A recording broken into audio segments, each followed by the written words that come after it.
about all kinds of stuff. Professor Dave explains. Italians are a pretty festive bunch, and they love celebrations. For example, you may have admired certain beautiful images of Venice with amazing masks and lavish traditional costumes.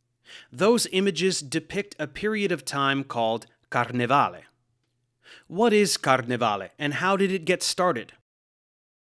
The true origins are definitely quite old, somewhat reminiscent of ancient Roman times, when ceremonies were held in honor of the god Saturn. During this time, the roles between patricians and plebeians were forgotten, slaves were given temporary freedom, and the streets were filled with madness and frivolity in order to celebrate the winter solstice. The entire life of the typical Roman would come to a halt, with schools and courts of law closed and ordinary functions suspended. During these times, Romans would spend their moments gambling, singing, playing music, feasting, and socializing. Carnival continued in the Middle Ages and stretched into a longer period of celebration. In addition, people started wearing masks. With their faces hidden, many people, especially women, felt at ease in violating all sorts of taboos and accessing places which were typically prohibited. The time of the celebration also switched from December, before Christmas, to the beginning of the year, more precisely to a stretch of time lasting from January 6th, known as the Epiphany, all the way to the beginning of Lent, which symbolized a time for sacrifice and reflection. The etymology of the word Carnevale is from Latin. Some believe it's from carnem levare, which means take away the meat.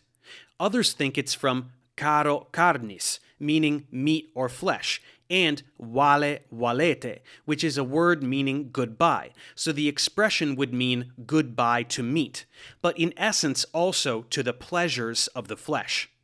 In short, Carnevale marks the period of time just before Lent, when everything is allowed before it's all taken away for 40 days, so it's like a last chance to get everything out of your system. These 40 days are the duration of Lent, which ultimately leads to Easter, which is regarded in Christianity as the resurrection of Christ. On the very last day before Lent, the best dishes were eaten and the parties were really swinging. These days, Italy celebrates Carnevale in many different ways. The most popular is probably the carnival in Venezia. This tradition, which lasts about 2 weeks, maintains the tradition of the 1500s, when the Venetians used to wear masks so that they could hide their identity during their escapades. During this period, Venice hosts many parades, on both land and on water, as well as a fireworks show. The city is absolutely packed during this time. Another tradition is in Viareggio, where huge floats made of papier-mâché parade through town for 3 Sundays before Mardi Gras, which in Italy is called Martedì Grasso. Another very interesting event is the Battle of the Oranges in Ivrea.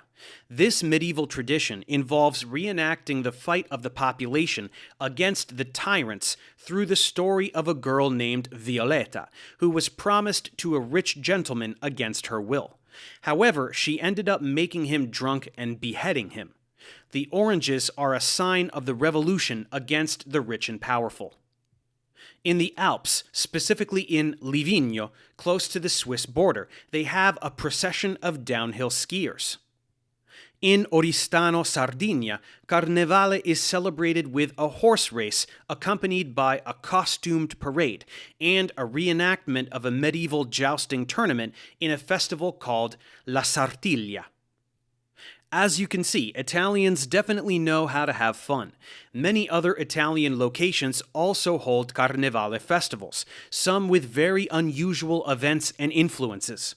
If you are planning a trip to Italy around this time, make sure you check the list of events in the towns you are visiting in case you wish to join in the festivities. Thanks for watching, guys. Subscribe to my channel for more tutorials. Support me on Patreon so I can keep making content. And as always, feel free to email me, ProfessorDaveExplains@gmail.com.